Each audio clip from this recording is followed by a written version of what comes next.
Salut Vatosokos, j'espère que tout le monde se porte bien. On se retrouve pour un nouveau débrief. Malheureusement, un débrief où je vais être sûrement colérique parce que j'ai vu un PSG qui se cherchait, un PSG qui n'était pas au rendez-vous, comme d'habitude, je devrais dire, parce qu'à chaque fois qu'il faut gagner le match pour être qualifié, on se chie dans le ben. Voilà. Et on chie dans la colle, on chie dans le ben. En fait, on chie où vous voulez, on chie partout. Et là, on s'est encore chié partout. Bon, moi, ce que je veux dire par là, c'est que on n'a pas eu un grand Milan en face. On a eu un meilleur Milan qu'au Parc des Princes. Ça, je l'admets. Mais un grand Milan, on l'a pas eu. Donc, on aurait pu largement gagner le match, et largement repartir avec les 3 points et valider pratiquement notre qualification en huitième de finale. Ce qu'on n'a pas fait parce que on s'est carrément liquéfié pendant tout le match, surtout en deuxième période, qui pour moi a été une deuxième période, mais un truc de merde, un truc à chier. Et ouais, je sais que je dis souvent le mot chier, mais là, non, mais là, on a chié, quoi. On a fait que chier. Et moi, ça me fait chier, c'est le cas de le dire. Non, mais bon, quand tu veux gagner un match, tu dois jouer autrement que comme ce soir. Ce soir, on a vraiment merdé du début à la fin. Mais encore pire en deuxième mi-temps.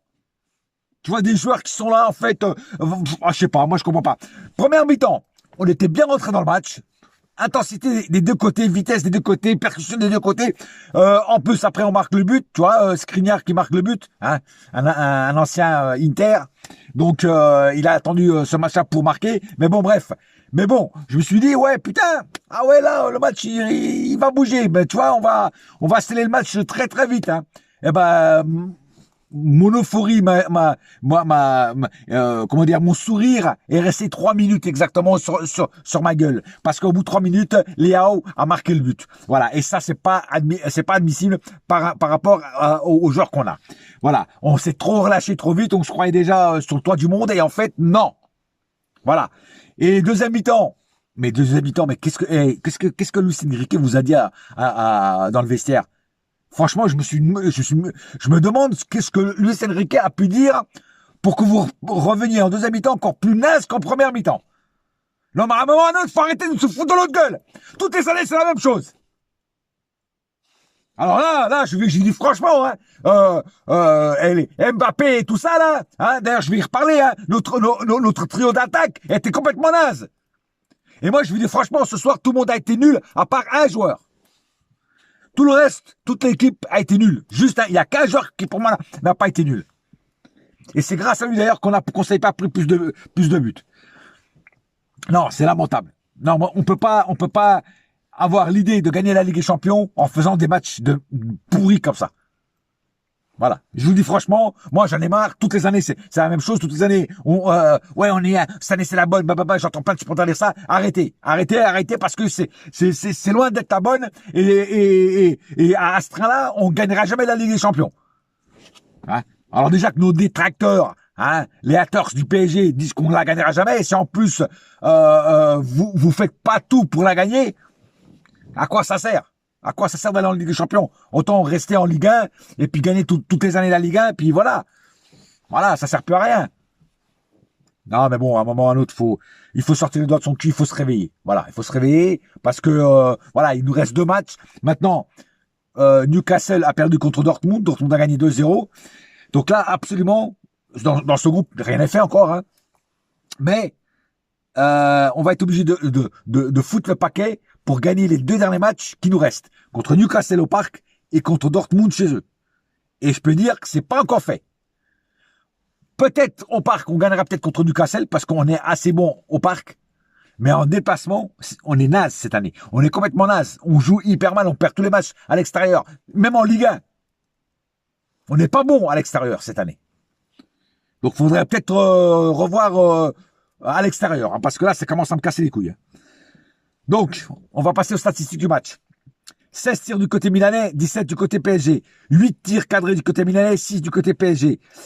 30% de possession de ballon côté milanais, 70 du côté PSG. C'est-à-dire qu'on a eu, voilà, comme d'habitude, une possession stérile.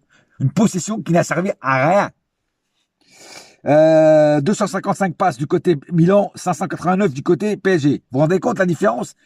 Hein? On est largement au-dessus dans la statistique, mais on est en dessous dans le score. C'est incroyable.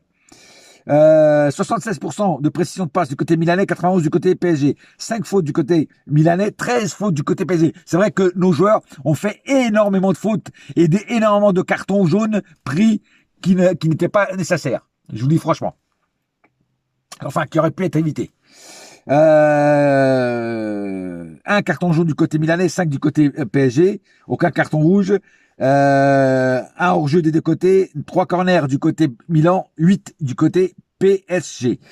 Maintenant, on va passer aux statistiques. Oh, toi, je suis tellement perturbé avec ce match de merde que, franchement, voilà. Donc, on va passer au cas par cas. Alors, Donnarumma, bah, pour moi, ça a été le meilleur joueur sur le terrain cette année. C'est ce que je dis, hein, je deviens fou. Tu vois, ce match m'a rendu fou.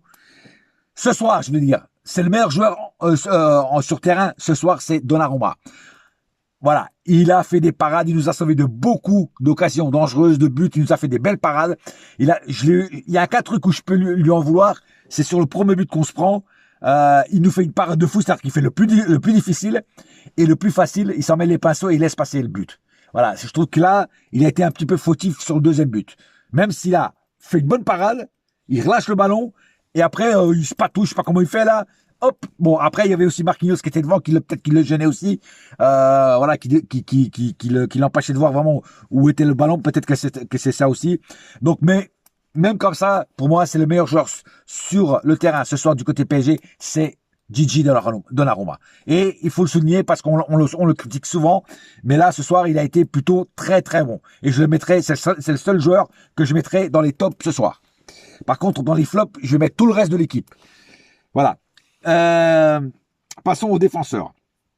Je vais commencer par Hernandez. Hernandez a été un peu moins bon que d'habitude, beaucoup trop nerveux. Il s'énervait pour rien. Souvent dépassé par des joueurs comme Leao et tout ça. Même par d'autres joueurs. Il perdait... en termes de vitesse de pointe, il était beaucoup moins rapide que les autres. Il m'a un petit peu déçu ce soir.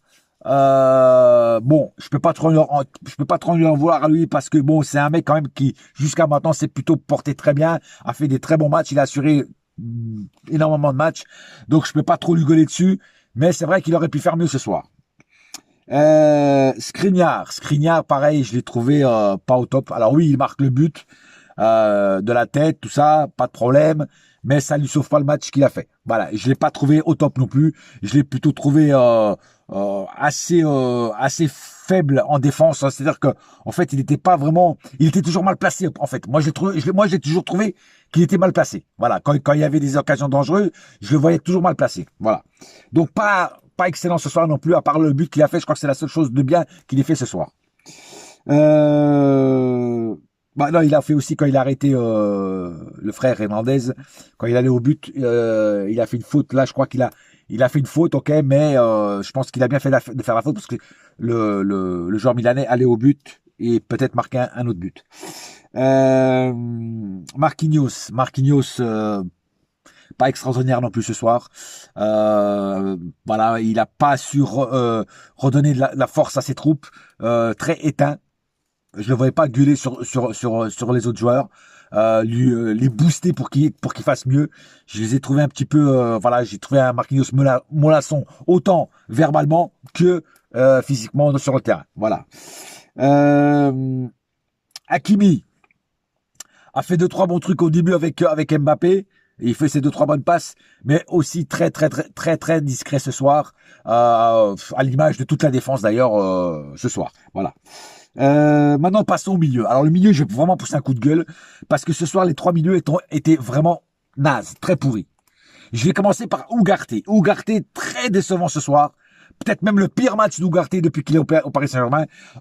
Il était moins affamé sur le porteur du ballon, moins pitbull. J'ai trouvé vraiment très fiotte, on va dire ça comme ça. Voilà, ce soir il a été une fiotte. D'habitude c'est un pitbull et ce soir il a été une fiotte. Je vous dis franchement, et c'est pas l'insulter, hein, attention, hein, c'est juste de dire qu'en fait il a été fébrile. Quand je dis fiotte, ça veut dire fébrile, en fait. Il n'a pas été agressif sur le porteur de ballon comme il est et comme on l'a connu jusqu'à maintenant. Voilà. Donc voilà. Donc d'ailleurs, c'est pour ça qu'il est sorti. Mais franchement, il m'a énormément déçu ce soir et il a fait aussi énormément de fautes qui auraient pu être évitées, carton jaune, tout ça. Bon, voilà. Vitinha, pareil. Vitinha, je l'ai pas trouvé sans sas. Voilà, il a fait quelques passes, quelques bonnes passes, beaucoup d'échecs techniques aussi de sa part. À un moment, il savait même pas quoi faire du ballon. Voilà, pas au top ce soir Vitinha non plus. Voilà, donc je vais pas non plus l'enflammer parce que il n'a pas été vraiment excellent ni même moyen. Il a même été en dessous de moyen. Tu vois, il n'a pas été très mauvais, mais il n'a pas été non plus moyen. C'est-à-dire qu'il est entre les deux. Tu vois, voilà. Le petit Zahir Emery. Alors lui, il n'a pas été bon non plus ce soir. J'ai trouvé qu'il est passé à côté de son match. On l'a moins vu, plus transparent, plus fantomatique. Mais lui, je vais pas lui gueuler dessus parce qu'avec tout ce qu'il a fait dernièrement, avec tout ce qu'il nous a apporté, toute la force, toute l'envie de faire du bien à l'équipe, je peux pas lui en vouloir. Ça arrive de passer à côté d'un match. Voilà, il est passé à côté de ce match-là. Donc, je peux pas lui en vouloir. Il a 17 ans, faut le rappeler. Et comme j'ai dit, ça arrive de passer à côté d'un match. Donc, j'en veux pas du tout à Zahir Emery. J'en veux plus à Ugarte et même à Vitinha que à Zahir Emery. Alors, Dembélé, moi, j'en peux plus. Voilà, on va passer aux attaquants. Les 3 attaquants, déjà, j'en peux plus les 3. Enfin, surtout de 2. Mais même si le 3e a été aussi très mauvais ce soir, mais Dembélé, à part les dribbles de fou là, de girouette qu'il fait, je vous dis franchement, il m'agace, mais énormément. Et je suis pas le seul qui l'agace. Hein. Déjà, il arrive pas à marquer de but. Bon, il se tape la barre, voilà. Mais il fait beaucoup de dribbles et il perd souvent le ballon à cause de faire le dribble de trop. Voilà, donc il faut quand même qu'il fasse moins de dribbles, qu'il regarde la vision du match et qu'il regarde qui est démarqué pour lui passer le ballon. Putain, mais sois pas personnel, t'es pas Pelé, t'es pas Cristiano Ronaldo, t'es pas un dribbleur exceptionnel. Voilà, à la rigueur, fais un dribble, maximum 2, mais pas 3, 4, tu vois. Voilà, parce qu'après tu perds le ballon. Voilà, non, non, moi Dembélé, je suis franchement. Mais moi, je savais déjà à quoi je m'entendais quand je suis que Dembélé venait à Paris. Je savais déjà ce que Dembélé valait. Mais il y en a qui disaient ouais, non, c'est un crack et tout. Dembélé n'a jamais été un crack. Dembélé, c'est un joueur de football comme il y en a plein d'autres. Voilà, il faut arrêter de croire que Dembélé c'est un crack. C'est pas un crack. C'est pas un crack. Je suis désolé de dire ça. Ce n'est pas un crack et il le sera jamais. Voilà.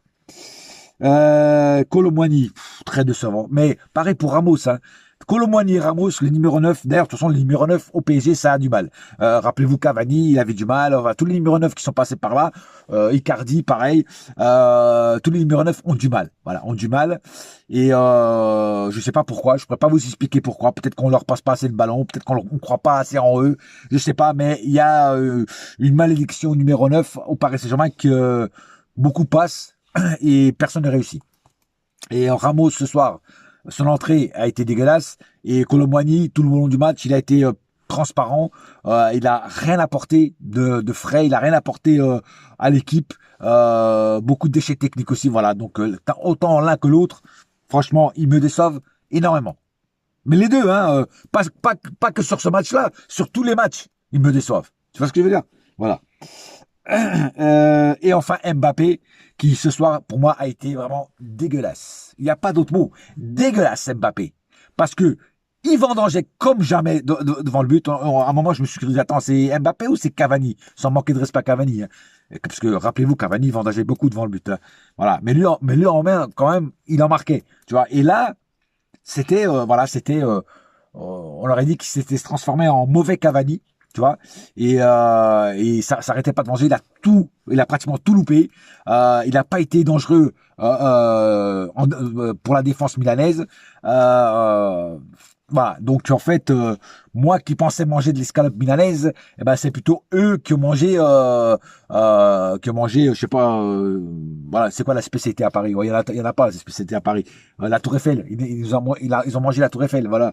Non mais voilà pour dire que on n'a pas été bon. Voilà. Et Mbappé a fait partie du groupe. Voilà. Le petit Lee, il a fait plutôt une bonne entrée. Il a essayé d'apporter des trucs. Il a essayé de percuter. Il a essayé de créer du danger. Il n'a pas fait une mauvaise entrée, Lee. Franchement, c'est peut-être même le seul qui a fait de tout cela qui sont rentrés après, c'est peut-être lui qui a fait la meilleure entrée. Ruiz, pouah, transparent, on l'a même pas vu. Je sais même pas. À un moment, j'ai vu rentrer Louise. J'allais Louise. Ruiz, ouais, mais ce soir c'était pas Ruiz, c'était Louise. Voilà, je vous dis franchement, je l'ai pas vu. Il a disparu des radars. Il était aux abonnés absents. Voilà, il est rentré, mais après, il était où? Bah ouais, non, mais bon. À un moment ou l'autre, quand t'as le banc que t'as et que, bon, le petit Barcola, pareil, il a essayé de créer quelque chose, voilà, pareil, il est jeune, bon, il a pas non plus été dans la réussite. Non, mais bon, pour finir ce débrief, on n'a pas été bon. On a même été très mauvais, à part Donnarumma, et le petit Lee, voilà, mais sinon, voilà, on n'a pas été bon du tout. Les joueurs qui normalement auraient dû apporter quelque chose n'ont rien apporté, ont été plutôt très mauvais, et si on veut cette année continuer dans la Ligue des Champions, il faut vraiment se comporter en champion. Et si tu te comportes en clochard ou en loser, tu n'y arriveras pas. Donc, sortez les doigts du HUC et quand on va recevoir Newcastle au parc, je crois que c'est le 28 novembre, faudra vraiment faire quelque chose. Il faudra vraiment marquer les esprits et surtout être revanchard par rapport aux 4-0 qu'ils nous ont mis chez eux. Voilà. Donc, j'espère qu'on fera un meilleur match que ce soir. Et il faut surtout impérativement gagner les deux derniers matchs. Sinon, on est fini. On est baisé encore cette année. Et cette année, on n'irait même pas en huitième de finale. Ça sera encore plus grave que les autres années. Voilà. Parce que cette année encore, on arrive à aller en huitième. Cette année, c'est même pas encore garanti qu'on y arrive. Alors oui, le groupe a été très relevé. Il y avait des bonnes équipes. Mais on est quand même une équipe qui pourrait faire quand même beaucoup de dégâts et on les fait pas. Voilà. Je vous dis franchement, on les fait pas. Donc, il faut vraiment changer la mentalité et arrêter de penser que tout est acquis, tout est bon parce qu'on est le Paris Saint-Germain. Je dis ça aux joueurs, je dis pas ça aux supporters. Mais quoique certains supporters aussi croient que tout est acquis. En fait, non. Il faut arrêter de croire que ça y est, au match aller, on a gagné 3-0. Là, on va aller là-bas tranquille, on va leur mettre une branlée. Bah non. Les matchs suivants ne se ressemblent pas. Donc, il faut vraiment se reconcentrer et oublier vite ce match et attaquer sur de nouvelles bases. Voilà. Et j'espère que Luis Enrique va commencer à réfléchir parce que ça commence aussi à me gaver, lui. Hein. Voilà. Bon, sur ce, j'ai pas plus à dire sur ce débrief. En attendant, un seul cœur, un seul club, c'est Paris ma gueule. Yes, my friend. Et la saga continue. Et là, je suis un petit peu fatigué. Fatigué de voir des matchs de merde et fatigué aussi parce que j'ai taffé toute la journée. Voilà. Sur ce, allez. Ciao. Bouya!